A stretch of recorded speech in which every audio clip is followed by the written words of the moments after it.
sofrimento faz parte da vida. A dor faz parte da vida, Senhor. A maturidade através do sofrimento representava 50% do ministério apostólico de Paulo. O problema é que as pessoas não querem sofrer porque estão cheias de orgulho. Então você diz masoquista? Nós não queremos isso. Queremos uma ou duas coisinhas e temos um evangelho muito barato e muito diluído. E realmente, se você quer promoção, você tem que obedecer a Deus.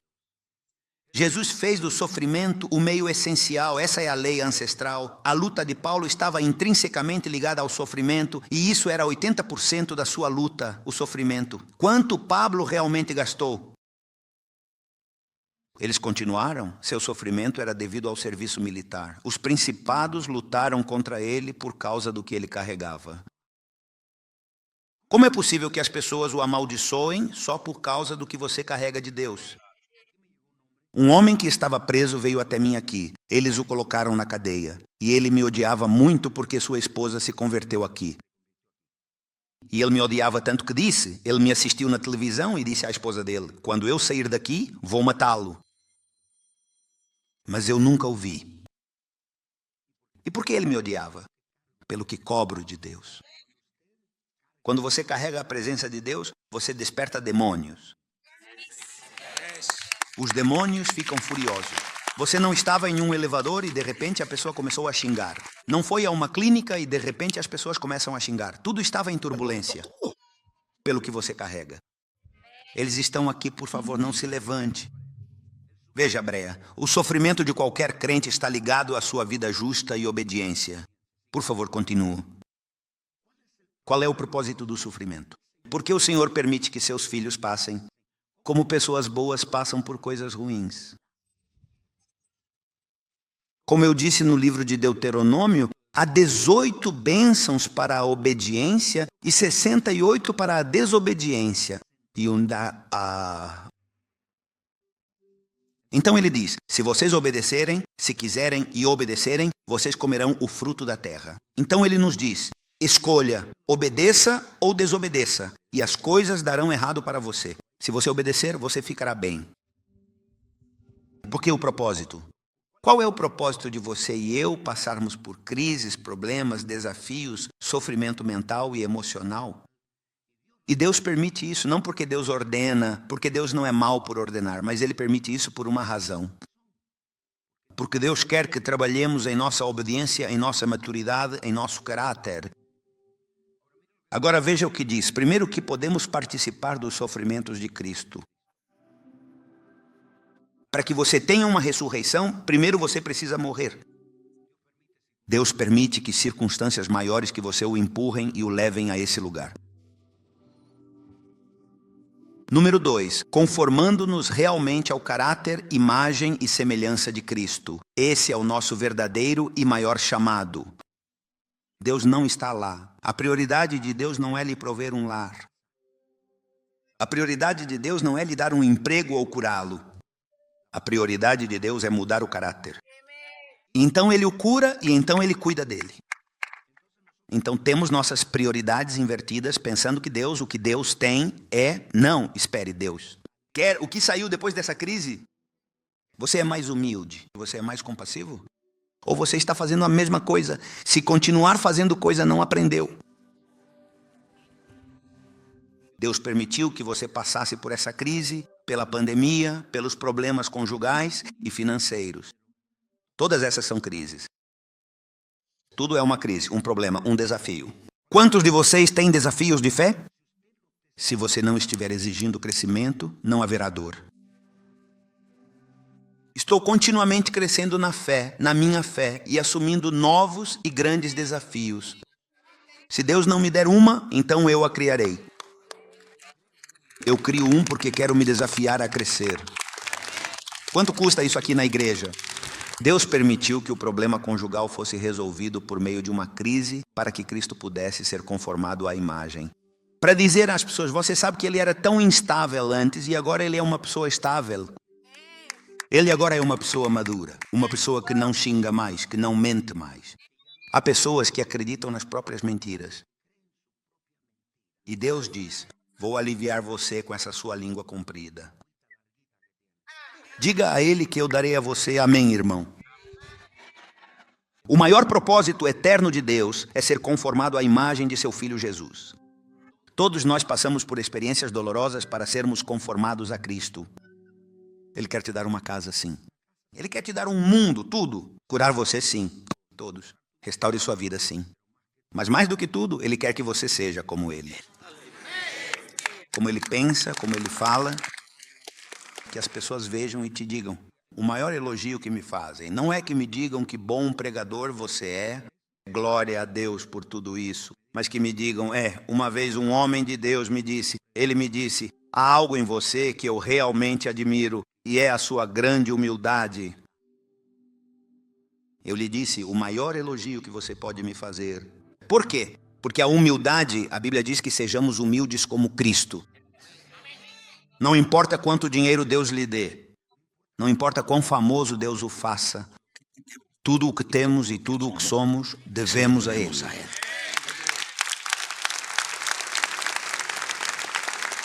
Para mim, tanto faz sair da Casa Branca com o presidente, como vir falar com uma pessoa comum ou ir comer num apartamento simples onde não tem nem sequer ar-condicionado. Hipótese, what? E faço isso com prazer. O que se perde com isso? Mas há alguns que têm um orgulhozinho.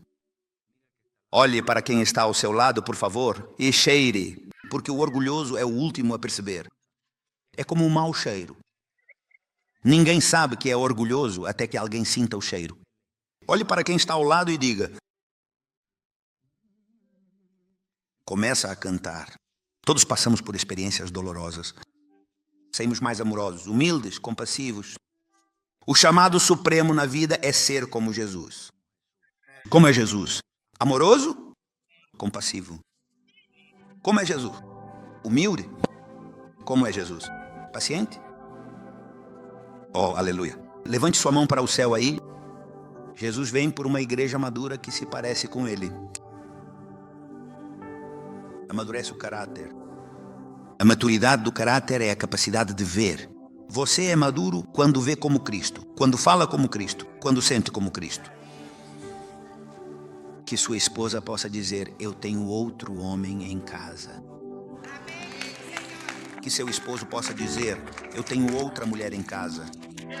Não é mais a Iesicita. Diga para quem está ao lado. Ui, falaram da Iesicita. Diga. A estatura, a plenitude de Cristo. Continue, por favor. Há um processo de maturidade pelo qual todos devemos passar. Por que estou falando de maturidade? Porque Cristo aprendeu a maturidade pelo que sofreu, pelo que passou, o desprezo.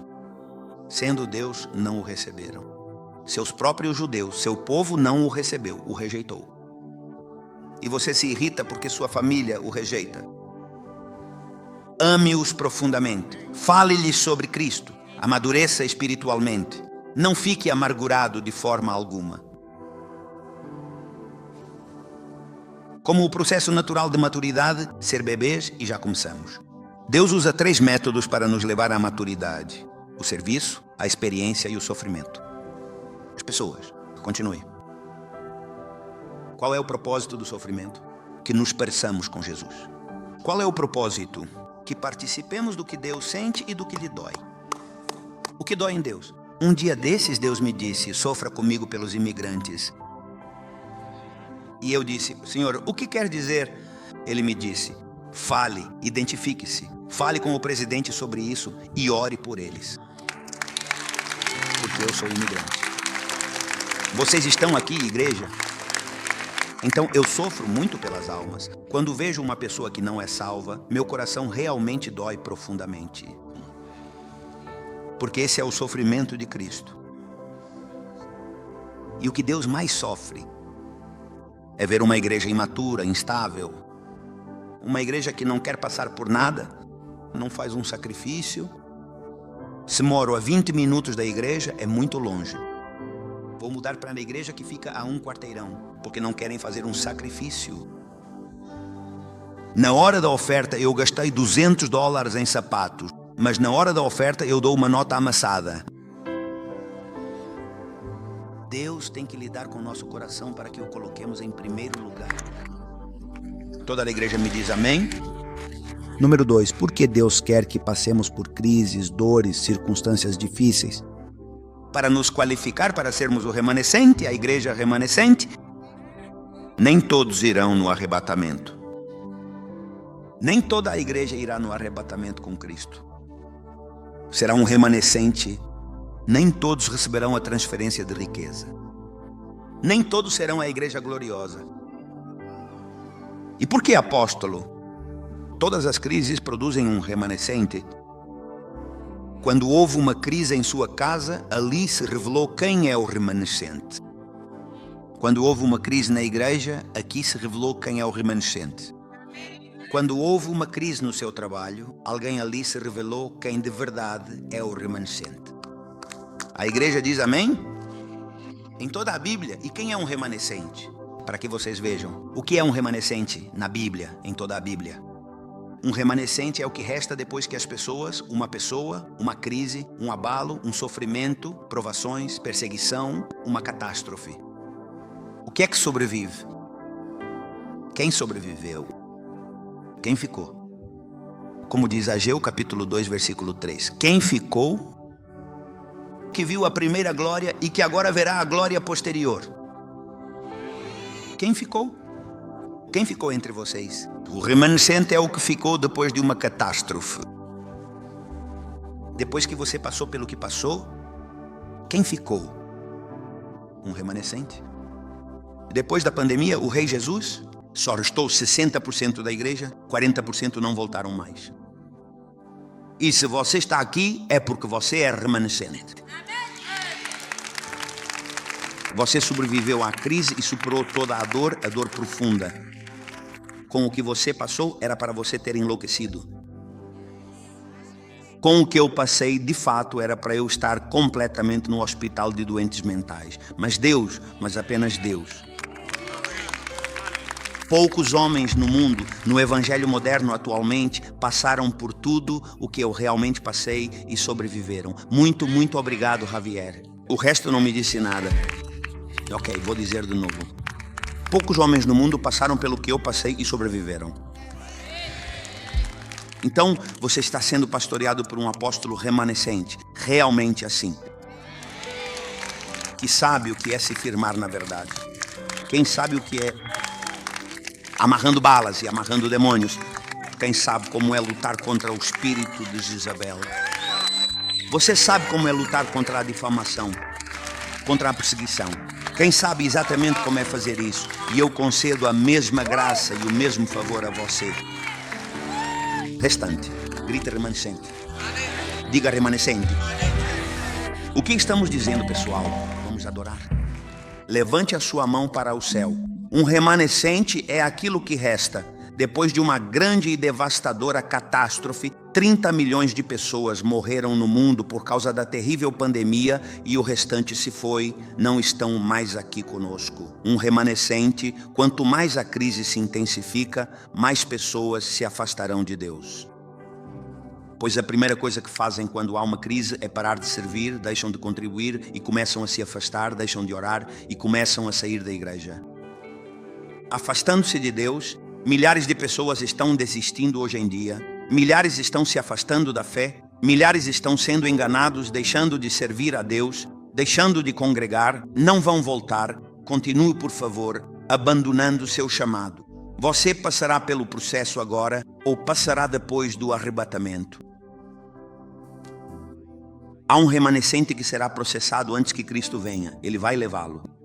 E esse remanescente é aquele para quem Deus vai permitir crises para formar o seu caráter. Porque Cristo não vem buscar uma igreja fraca. Ele vem buscar uma igreja madura. Uma igreja gloriosa, poderosa. Alguém diga amém. Você será processado agora ou depois da grande tribulação? E eu não quero ficar na grande tribulação porque lá custa a morte. Então é melhor ser processado agora e dizer: Senhor, eu me rendo. Vou te servir, vou te obedecer. Não fujo mais, Senhor. Vou seguir conselhos, vou obedecer conselhos. Vou obedecer à tua palavra. Estão aqui, igreja? Isso significa que vão passar pela grande tribulação. Noé, no dilúvio, foi considerado remanescente. 8 de 3 milhões se salvaram. Só ele e sua família. 8. E 3 milhões pereceram. É apenas um remanescente. 10 virgens, 5 ficaram, 5 foram. 2 no campo, um ficou e o outro foi. O que é que isso diz? Que as pessoas que realmente passam por tudo o que eu passei e o que você passou, simplesmente somos mais que vencedores. Diga-lhes que sou mais que um vencedor. Sobrevivemos à crise financeira, sim. Sobrevivemos à crise familiar. Sobrevivemos à crise ministerial. Sobrevivemos. Em vez de criticar e pensar que será a igreja, você tem que se alegrar com grande alegria e gritar com fé inabalável: Deus nos deu a grandiosa e gloriosa vitória, somos remanescentes e vitoriosos, somos um povo remanescente e resiliente, um povo remanescente que não foi derrotado, que permanece verdadeiramente firme e inabalável na verdade e que se mantém fiel. Você está aqui e presente? Por favor, continue. 4. Com isso termino. Prepare a igreja para os dias que virão. Você acha que há pessoas que enfrentarão os dias difíceis que vêm com tanta instabilidade emocional e mental? Nunca. Qualquer coisinha os derrubará. Qualquer situação os derruba. Tiraram-lhe a vaga de estacionamento na igreja ou o banco da frente e ele nunca mais voltou. Ele os derruba. Deus quer pessoas adultas e verdadeiramente maduras. Que não desistem, estão aqui. Se a sua igreja não for forte e madura, não vai sobreviver. Se você não for maduro, não vai sobreviver. Uma ofensa na igreja vai te derrubar. Ah, me ofenderam. E fica assim. 3. Se a igreja vive de emoções e sentimentos e não da verdade, não conseguirá suportar a perseguição. As coisas vão piorar. Seguir. Outro vírus está chegando. Estamos prontos para isso? Estamos prontos. Eu profetizei isso para ele. Um colapso econômico está chegando. Estamos prontos. O engano será mais forte. A igreja perdeu sua militância combativa. Eles não são mais guerreiros. Eles já baixaram o ranho. Estamos aqui? Por favor, continue. Vá em frente agora. O Senhor virá em breve. Estamos vivendo tempos perigosos. 5. Por que sofremos? Porque estamos passando por toda essa crise. Desafios, e se não estou crescendo, significa que não estou amadurecendo, que não há nada me pressionando. Preparando a igreja para a vinda de Jesus. Jesus vem para uma igreja madura, cheia de glória, mostrando amor, paciência e compaixão. Deus permite um sofrimento em sua vida para amadurecê-lo como Cristo. Quando uma pessoa é emocionalmente instável, é fácil que comprometa seus princípios porque vai conforme o vento. Para onde soprar, você não ouviu dizer que o apóstolo Maldonado supostamente roubou 20 milhões de dólares e que ele também possui 20 muitas outras mulheres, que tem 40 filhos, que ensina a doutrina falsa. E se você é instável, você acredita. Você acredita. Porque agora sua fonte é o YouTube, não a palavra de Deus. Tem gente tão tola, aqui não, mas lá fora. É tão tola que suas próprias vidas foram transformadas. E Cristo disse: pelos frutos os conhecereis. E as pessoas são tão tolas que acreditam nisso. Porque quando o vento sopra, agora vem uma doutrina que está na moda, abrir igrejas. E colocam isso na sua frente e começam a te chamar. E você, como não faz por princípio de lealdade e fidelidade, mas por emoções, aí você vai e se vai. E depois acaba no mundo. Gente que Deus não chamou para pastorear. Mas as pessoas estão instáveis. Qualquer doutrina as leva. Há uma nova doutrina. Qual é a doutrina? De colocar o kippah e ser todo judeu. Porque meu sobrenome termina com Z. Sou judeu. E as pessoas acreditam nisso. Qualquer vento ou doutrina as leva. Igreja, assim não se vai no arrebatamento. Você tem que ser estável. Eu só passei por 2 igrejas. Na primeira, 12 anos. E na segunda, 2. que eu não fui porque ia ficar. Eu disse ao pastor, vou abrir minha igreja, mas quero que saiba qual é a minha intenção desde que chego. E não abri com o pessoal dele. Fiz isso com o meu próprio pessoal. Pare de ficar chamando gente das igrejas. Se alguém de outra igreja te chamar para ir para lá, diga, vai fritar aspargos, porque eu tenho minha igreja e tenho o meu pastor. Querem as coisas fáceis? Me custou sacrifício ter esta igreja. Me custou orações, recursos para que você estivesse aqui. Porque por tudo o que passamos era para não termos nada. Mas o Senhor tem sido misericordioso. O Senhor tem sido bom. E alguém diz para você, não, mas o apóstolo está inseguro. Ah, por favor, a essa altura. Não, vou te dizer uma coisa. Não, minha segurança está em Cristo. E outra coisa, a ovelha gorda realmente não pula a cerca. Se você está em sua casa, se alimenta, se nutre e, mais importante, está a presença de Deus. E a palavra de Deus diz, você é a minha casa. Pare de ficar inventando, mas se vem o vento de doutrina e sopra, e vem, aí vai. Para onde vai a onda, lá vamos nós. Oh, meu Deus. As pessoas imaturas não conseguem lidar com as decepções, não as decepções, as desilusões. O desânimo, a crítica, as perseguições, as acusações, a rejeição tornam-se uma gelatina. Não conseguem lidar com a crítica.